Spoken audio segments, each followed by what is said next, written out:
Hello everyone. Today we will learn about the acute exacerbation of asthma. जो acute exacerbation of asthma है उसमें क्या होता है कि पेशेंट यूजुअली इमरजेंसी में ही आएगा और shortness of breath and dyspnea के सिम्टम के साथ प्रेजेंट होगा। वो ज़्यादा सिक भी हो सकता है, कम सिक भी हो सकता है, डीसेट भी कर सकता है और नहीं भी। तो जो एक्यूट एक्सेजर्बेशन ऑफ अस्थमा का पेशेंट हमारे पास आता है तो उसमें क्या होता है मेनली उसमें एक्सपीरेशन के टाइम पे एयरवे ऑब्स्ट्रक्शन होता है। तो जिसकी वजह से वो सांस नहीं ले पा रहा। तो हम कैसे चेक करते हैं कि पेशेंट को एयरवे ऑब्स्ट्रक्शन है। जो सबसे अच्छा क्राइटेरिया है हमारे पास वो होता है FEV1 या फिर peak expiratory flow volume. Normally क्या होता है कि अगर FEV1 जो होता है पेशेंट का जो फोर्स्ड एक्सपीरेटरी वॉल्यूम होती है पेशेंट की वो अगर मोर देन 70% ऑफ टोटल है दैट मीन्स पेशेंट ठीक है, मतलब उसमें कुछ नहीं करना। अगर पेशेंट की FEV1 40 to 70 के बीच में है तो पेशेंट को मॉडरेट रिस्ट्रिक्शन है, मतलब मॉडरेट ऑब्स्ट्रक्शन है टू द एक्सपीरेशन। और अगर वो लेस देन 40 है तो मतलब पेशेंट को सिवियर ऑब्स्ट्रक्शन है। तो मोस्ट कॉमनली हम FEV1 के बेसिस पे डिफाइन करते हैं कि पेशेंट का ऑब्स्ट्रक्शन का लेवल क्या है। तो उसी के बेसिस पे हम पेशेंट डिपेंड करते हैं कि हम पेशेंट को घर भेजेंगे, वार्ड में एडमिट करेंगे या ICU में एडमिट करेंगे। That is the most sensitive criteria to check the prognosis and further management. तो हम फ्लो चार्ट देखते हैं कि हम कैसे असेसमेंट करते हैं। असेसमेंट में यूजुअली 3 स्टेप्स होते हैं। सबसे पहले हम पेशेंट के आते ही असेसमेंट करेंगे जिसको बोलते हैं first assessment of the patient. फिर उसके बाद जो ट्रीटमेंट देंगे उसके रिस्पॉन्स के बाद हम रिपीट असेसमेंट करते हैं एंड देन फाइनल असेसमेंट करते हैं। Let's see this assessment with the help of flow chart. First step क्या होता है इसमें, इनिशियल असेसमेंट। इनिशियल असेसमेंट में हम पेशेंट का देखेंगे FEV1।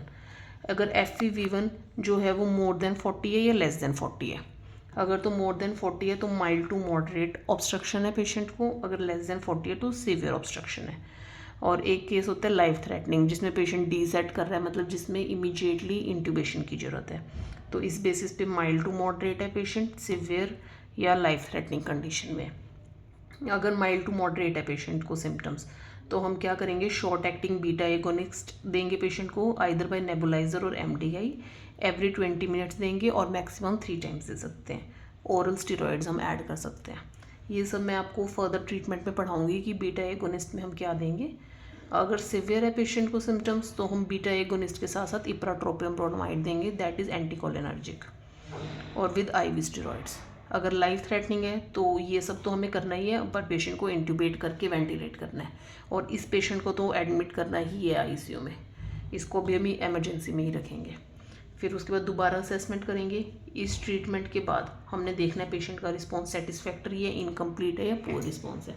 सेटिस्फैक्ट्री रिस्पॉन्स का क्या मतलब है कि अब ये FEV1 बढ़ के 70 या मोर देन 70% हो गया और ये पेशेंट का 1 आवर तक रहेगा विदाउट एनी ट्रीटमेंट। ऐसा नहीं है कि 10 मिनट के लिए ऐसा हो गया, 1 घंटे तक सस्टेन्ड अगर पेशेंट का रिस्पॉन्स है तो ही हम बोलेंगे सेटिस्फैक्ट्री रिस्पॉन्स है। ऐसे केस में हम दवाई दे के पेशेंट को घर भेज सकते हैं। अगर इनकम्प्लीट रिस्पॉन्स है दैट मीन्स FEV1 40 to 70 के बीच में है तो हमने पेशेंट को दोबारा से शॉर्ट एक्टिंग बीटा एगोनिस्ट देना है और IV स्टेरॉइड्स देने हैं। अगर पुअर रिस्पॉन्स है तब भी हमने सेम ही देना है और इसमें हम इप्राट्रोपियम ऐड कर देंगे।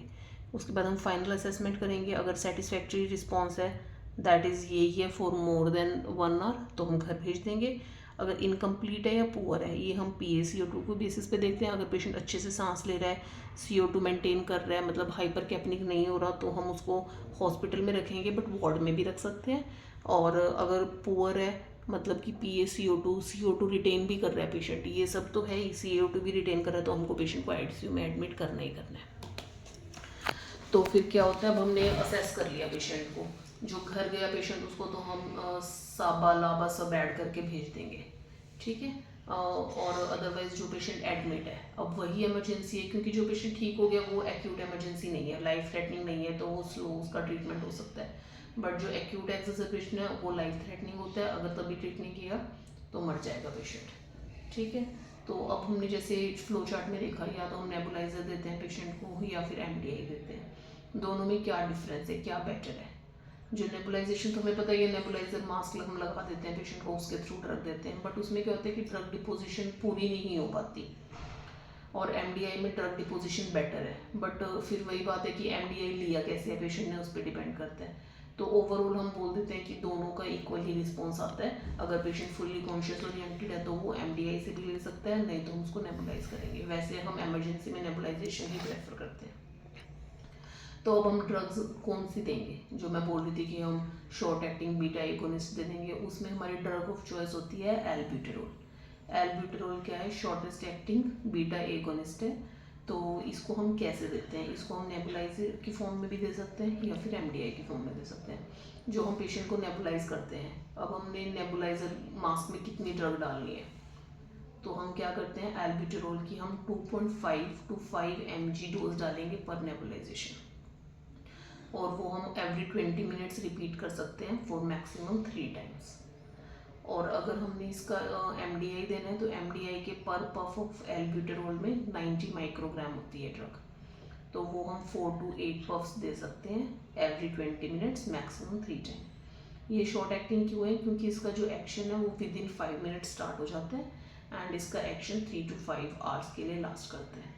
बट इसका एक साइड इफेक्ट क्या है कि ये बीटा 1 एगोनिस्ट है, तो हार्ट पे ये हार्ट रेट बढ़ा सकता है, पेशेंट को हाइपरग्लाइसीमिया कर सकता है एंड पोटेशियम फॉस्फेट मैग्नीशियम को कम कर सकता है, सीरम लेवल्स कम कर सकते हैं। दूसरा शॉर्ट एक्टिंग बीटा एगोनिस्ट हम कौन सा यूज़ करते हैं, दैट इज़ लीवो एल्ब्यूटेरोल। जो लीवो एल्ब्यूटेरोल है वो क्या है, आरएन एंशियोमर है ऑफ एल्ब्यूटेरोल। दोनों का मतलब सेम ही बेनिफिट है, ऐसा नहीं है कि ये ज़्यादा बेनिफिशियल है, बस इसमें एक ही बेनिफिट है कि इसकी डोज हमें एल्ब्यूटेरोल के कंपैरिजन में हाफ देनी पड़ती है। तो जो इसकी नेबुलाइजेशन की डोज है वो उससे हाफ ही है, 1.25 to 2.5 mg पर नेबुलाइजेशन, और जो इनहेलर एमडीआई की डोज है वो 45 माइक्रोग्राम पर पफ है इसमें। जो और इससे नेक्स्ट ड्रग हम क्या पढ़ते हैं, जो मैंने बताया था आइप्रोट्रोपियम ब्रोमाइड, वो क्या है, एंटीकोलिनर्जिक ड्रग है। तो वो M3 रिसेप्टर्स पे एक्ट करती है ऑफ रेस्पिरेटरी मसल और रिलैक्स करती है उसको। तो उसमें उसकी डोज क्या होती है, उसकी पर नेबुलाइजेशन की डोज 0.5 mg होती है एंड उसका जो MDI है उसकी 18 माइक्रोग्राम पर पफ होती है। तो नेबुलाइज हम वही करते हैं 20 मिनट्स में करते हैं, एवरी 20 मिनट्स 3 टाइम्स के लिए कर सकते हैं, और जो MDI है वो 4 to 8 पफ्स देंगे। इस जो इप्रोट्रोपियम ब्रोमाइड है इसको हम अलोन यूज़ नहीं करते हैं, यूजली इसको शॉर्ट एक्टिंग बीटा एगोनिस्ट के साथ ही हमने यूज़ करना है।